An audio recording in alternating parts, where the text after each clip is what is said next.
Welcome to Know Your Rights. You may remember we spoke about the basic pillars of transitional justice in a previous session. In a continuation to that, we would like to build up on it and discuss more about practical considerations of the process of transitional justice. As usual, I have with me today Mr. Patrick Burgess, the co-founder and president of Asia Justice and Rights, and an international expert in this area. Welcome to Know Your Rights, Patrick. Thank you. So let's begin by sharing some of your experiences in the area of transitional justice elsewhere in the world. Mm-hmm. Sure. I've been working in this field for a bit over 20 years, and one of the contexts that I've been very deeply involved in was that of what used to be known as East Timor, is now the new country of Timor-Leste. And that's an interesting context. The background to it was that during the colonial period, Indonesia, what's now Indonesia, the majority of it was under the occupation of the Dutch, Dutch East Indies Company actually. Okay. And that extended up to half the island of Timor, the western half, and the eastern half was colonized by the Portuguese. When Portugal released all its colonies in 1974, there was a short civil war among the East Timorese to try and claim who would be in power. And then the Indonesian military invaded and was there for 24 years. That occupation was strongly resisted by the Timorese, and there were mass violations carried out during that period. Mm-hmm. Finally, in 1998, President Suharto from Indonesia resigned, and the United Nations set up a ballot for the Timorese to choose whether they wanted to be independent or part of Indonesia. I was there as part of that ballot, and they voted to be independent. There was mass violence during the ballot period, and following the ballot, the UN estimates that 60,000 houses were burned, all of the government offices burned and looted, mass violence until peacekeepers arrived. And the job began to prepare that small half island for independence. And during that time, I was involved in some of the war crimes investigations. I was the head of the United Nations Human Rights Section, and for 3 years I worked in the Truth and Reconciliation Commission. So the approach in East Timor to the mass violations that took place included the UN sending a commission of inquiry to look at what happened. It included a Truth and Reconciliation Commission established in Timor to look back over a 25-year period. It included a Truth and Reconciliation Commission called the Truth and Friendship Commission involving Indonesia and Timor. It involved a hybrid tribunal, which is a court that has international judges and national judges in Timor. And it involved a national court in Jakarta to try some generals and some governors and others who had been involved, allegedly involved in those violations. So it was a very full transitional justice agenda that was followed in Timor-Leste. And I was involved in many of the different parts of that. Okay, so here in Sri Lanka, we have the LLRC, Lessons Learned and Reconciliation Commission, and also now there's talk about a Truth and Reconciliation Commission. So what's the difference between these? I think a lot of people don't really understand what a Truth and Reconciliation Commission is and how that might look in Sri Lanka or other countries. So we often find people talking about this, commenting on the newspapers. We want one, we don't want one in different countries.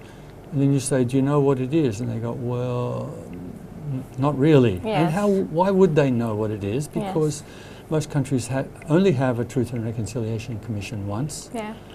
And basically what it is a Truth and Reconciliation Commission, and it can be called different names, and there have been a range of different models, some successful, some less so.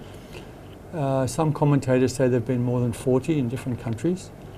And it's an effort by a society to say, we acknowledge that we've had a lot of problems. There have been mass atrocities committed, mass violations. If we're going to break that cycle and move ahead and heal our society, we need to look very closely at what's happened. And it's a big exercise. It's like a fisherman, I always say, throwing his net across all of the fish that might be in a pool. A Truth and Reconciliation Commission will try and access all of the stories of every victim, witness and others who've been subjected to a human rights violation. So the way, and there's a number of jobs that a Truth and Reconciliation Commission does. Mm-hmm. First of all, to establish the commission, you need to select commissioners. Right. And I always say, whether it's Sri Lanka or it's any other country, and I've worked in many advising those commissions as well, the most important step is to make sure that you appoint good commissioners. I can't stress that enough in every country. And I've seen processes where the commissioners were highly politicized, representing one political faction or another, and the commission fails in its job. People don't trust it. It can't make decisions by consensus. All the different parties are trying to protect their interests. So in some ways, if that's going to happen, it's a waste of time, right, in my view. If a situation is that the society has the courage to appoint its most trusted representatives, independent people who have a great reputation to that commission, then it has a chance of success. And it's often been led, for example, in South Africa, a very famous Truth and Reconciliation Commission led by the Archbishop Desmond Tutu. Sometimes religious leaders are involved, women's leaders, human rights activists, ex-judges, people who are very well respected. And then the commission has a job of finding out what happened, recognizing as many victims as it can, analyzing that information and writing a history of that conflict and drawing out from that the lessons about what were the root causes, who was involved, who were the victims. And perhaps the most important part of all that is the commission will then make recommendations of what should be done to make sure it doesn't happen again. Yes. So that's one aspect, which is a research, truth-seeking part. The commission, many of the modern commissions have also had public hearings. And the Timor Commission that I worked on for 3 years, we organised national public hearings, right, in which experts and victims came and gave evidence before national television, and they recounted what had happened to them. Mm-hmm. And I think that's perhaps that's an incredibly important thing for a country to face, mm-hmm, because very often decisions are made far away from their impact. A decision is made, look after them, or stop this problem. We don't really want to know how you do it, etc. In comfortable settings, around boardrooms, in offices. And human beings involved in those decisions, or large numbers of the society who tolerate that, mm-hmm, go along with it, they don't really understand the experience of what that means, right, to those who are the victims. Mm. And when we hear from the victims stating the horror they faced, the experience they had being tortured or raped, or their children being taken in the middle of the night, never hearing from them again, the experiences that I've heard in so many countries I've worked in,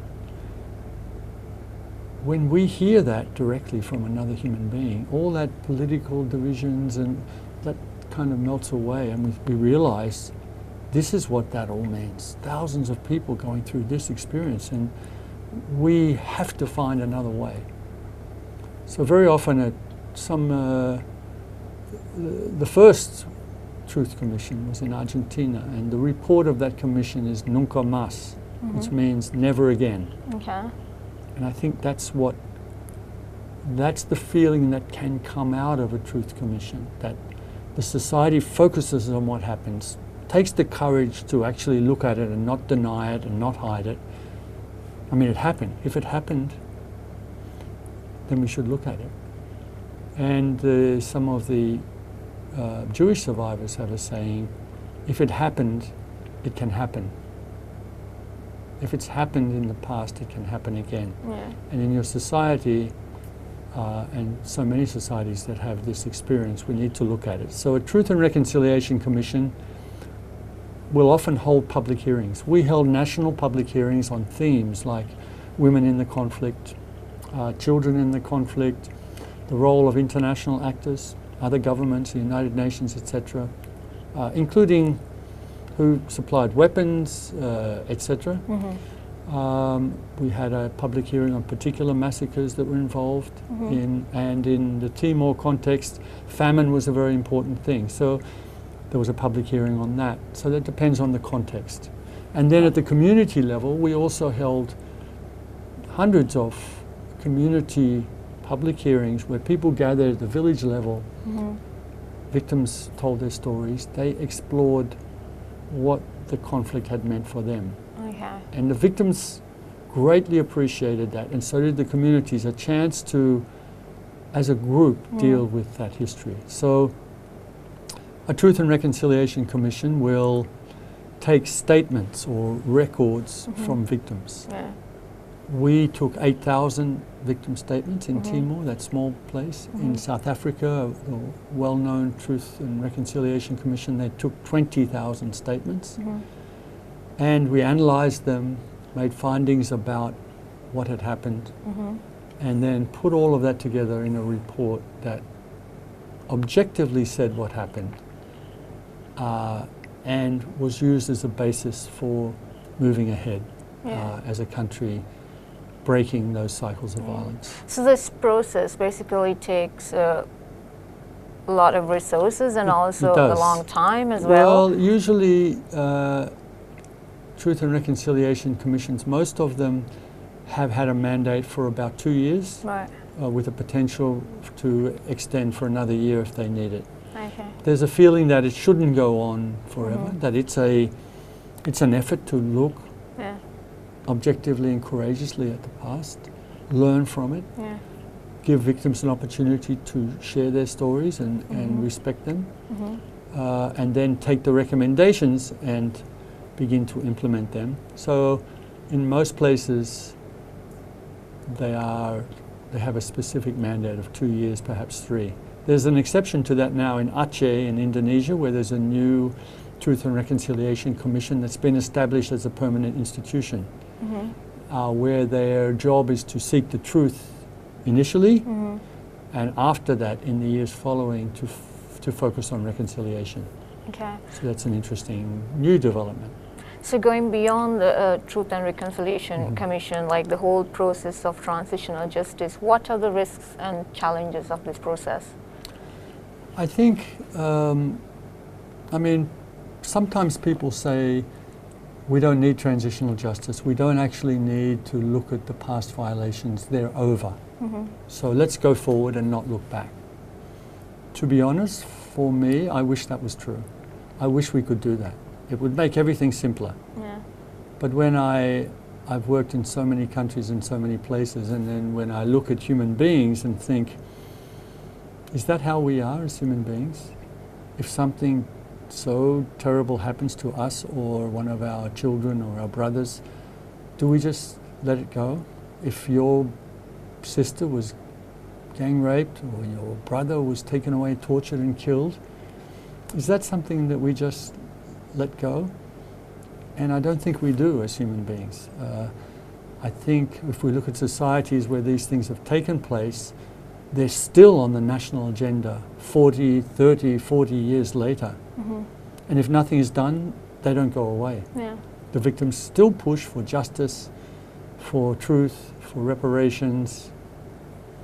The black Americans are pushing the American government to deal with the history of slavery in the US. In Spain, 60 years after mass violations, they're still pushing the government for accountability, justice, reparations, these claims don't go away. So in my view, it's better to realize this is part of the human condition, this is part of the societies we live in. If we've experienced that, then we need to deal with it.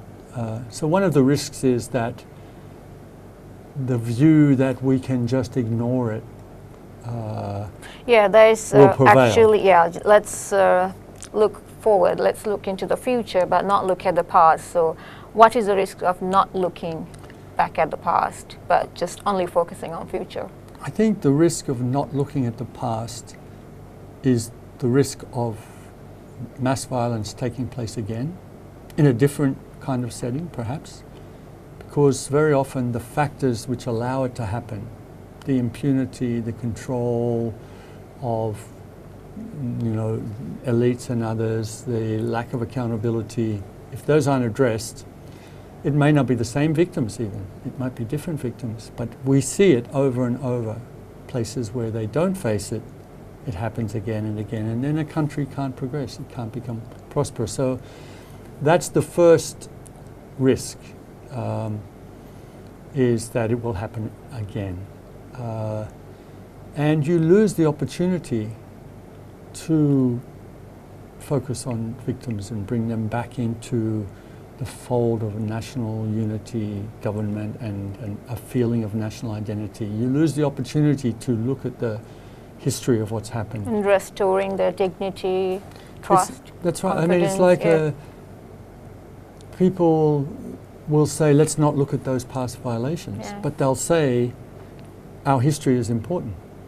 But that is your history. That's part of what's happened. It's a very important part of history.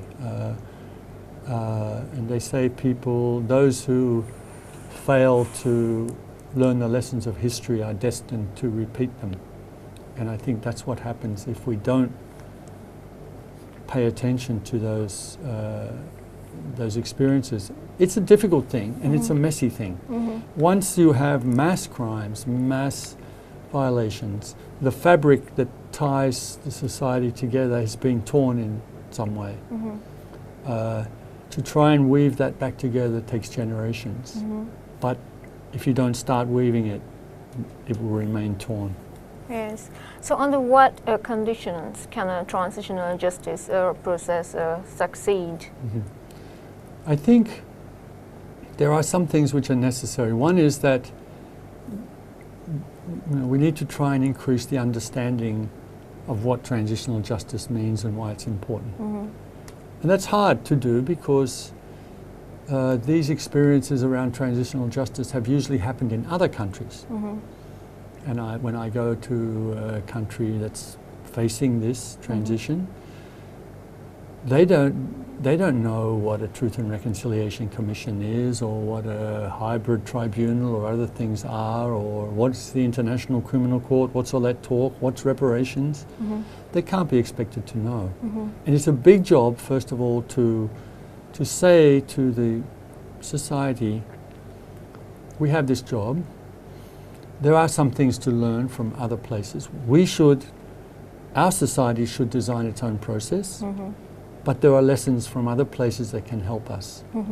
And the transitional justice framework of criminal justice and prosecution of those most responsible for, and we're not talking about people who are responsible for waging war, for doing their duty, for being part of a organization or security forces. That's not a crime. Under international law, it's not a crime to participate in war between two armed groups, for example. It is a crime to rape women as part of that war.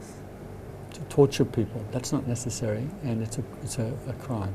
And I think that's often misunderstood. So people won't understand that. They won't understand that there's benefits of looking at the truth of what's happened, to helping repair the lives of victims, and to reforming the institutions. Those four parts of the transitional justice framework. It's a long job, that's the other thing. And the results come slowly, gradually, and unevenly. My own view is that, yes, it's hard to do and to find the results. Yeah. But it's even harder not to do. Yeah. In fact, if we've had that experience, we need to take that up and do something about it. Yeah. So looking back, how far do you think that we should look back? That's up to you. I've talked to some Sri Lankans who mention, that they should look back to the 1980s. Others that talk about 1990. Others may have different dates. How about in other countries? Well, it's always a difficult decision in some ways, because in what we find in countries who do say, okay, it's time for us to take a transitional justice approach, we want to break this cycle of violence. And often it's like the thing that brings them to that point is the most recent violence, and they'll say, we have to deal with those violations. And then someone will say, well, what about the ones that happened before that? And then someone will say, well, what happened before that and before that? And then you suddenly realize it's all connected. It's because there was impunity, a lack of accountability, discrimination, corruption, misuse of national resources, etc., that societies repeatedly experience conflict or violation. So you have to decide. You don't want to go back for 50, 60, 70 years because it's unmanageable. 20 years, because it's not only Sri Lanka that's had a series of conflicts. South Africa went back like about 35 years. Yeah, South Africa looked at that whole period of apartheid. East Timor looked back 24 years. In Solomon Islands, I think it was 5 years. Yeah, the Solomon Islands was shorter, and they asked me to go there and help them. And I'm still actually helping them with reparations down there. And they had it's a small place. They had a conflict where the whole government collapsed.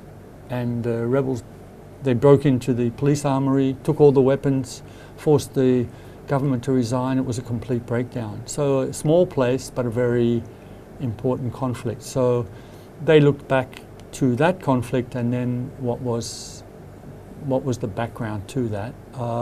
And in that case, for example, in the Solomon Islands, it was the imbalances of benefits and power between two tribes living on nearby islands that led to that conflict. In Rwanda, one of the core issues was the difference that the Tutsi and the Hutu tribes had been dealt with. But going back to colonial times, that lack of fairness, the feeling of lack of and getting that out of balance. In Nepal, we have the Dalits and other communities feeling that they had been discriminated against and not part of the national process. And we see that in Mindanao in the Philippines with the Moro conflict, in the south of Thailand with the Patani conflict, in Indonesia with the East Timorese on one side of the country and the Papuans and the Acehnese on the other. It's very much the challenge, very often, of a majority to deal with minority groups in their country and to try and deal with them fairly, so they feel we're being looked after. We don't need to take strong steps to rectify that. And that's just present in so many countries. It causes so much conflict. It's a big challenge for us worldwide. And we see now these feelings of discrimination against minorities raising their heads even more in the US and other countries, which is a very sad thing. So before we wrap up, what are your final remarks? What is the message that you want to pass to the Sri Lankan people? I think the message is that we as an international community and our national partners across the globe, and I work primarily in the Asia-Pacific region, we're on this journey together from a history in which human beings have been involved in mass crimes, violations against each other, based on divisions, different ways of seeing each other, different colours, different place, different geographies, different religions, for thousands of years. we're actually in an amazing period of history where for the first time we're looking at justice globally and how we break that historical cycle of violence and violations. And we are making progress, actually. The transitional justice model, international justice, national mechanisms, countries taking a courageous look at their history. Why have we been continuously involved in conflict? Let's get over that so we can become prosperous, what are the factors? We need the rule of law, we need a free and independent media, we need an independent, strong judiciary that's not controlled by political factors. All of those things are becoming recognized as so important. So I think when we go into dips, we're in a bit of a dip right now, I think, in many regions. But I believe that we are moving forward. Yeah. And that There's we a lot are of positive and if progress. you look at the number of deaths in violent conflicts, it's been going down. If you look at the number of people living in poverty, it's been going down. We're often given a message that things are getting bad and we need to be afraid. We get manipulated by politicians who want to get votes from that. And what you always say is that you have not seen a single country which is prosperous without I haven't seen a single country which hasn't experienced mass violations. So, and I haven't seen a single one of the high level of countries when on the objective measurements of prosperity, freedom, and I think people want to be prosperous, they want to be free, and they want to live in a just society. Those countries all have a high level of the rule of law. The law applies to everybody equally, and they're accountable. There's low levels of impunity. So I think they're the messages. If you want an accountable society, you want a society where there's low levels of impunity, you're much more likely then to become prosperous. Yeah. And that if you can't be accountable for mass crimes, what's the chances you're going to be accountable for the national budget or corruption? So accountability includes the worst things that we do to each other. And I know it's difficult for countries to face this. Yeah. There's no easy way through it, but I believe it's a very worthwhile, absolutely necessary task to deal with that and to move forward, break that cycle, move into a more prosperous, free and fair future. Yeah. So with that, we'll conclude this session. Thank you very much for your contribution, Thank you. Patrick. It's been great to talk with you. So dear friends, we hope you have a sufficient understanding of transitional justice by now. We hope that you will help spread the message to others going forward in our efforts to make a just and inclusive society. If you have any queries related to transitional justice, please write to us at help@knowyourrights.lk or send us a Facebook message so that we can address them in the coming programs. We would be meeting you soon again and discussing more on this topic. I'm Rajeevi Mapalagama, and thanks for joining with Know Your Rights.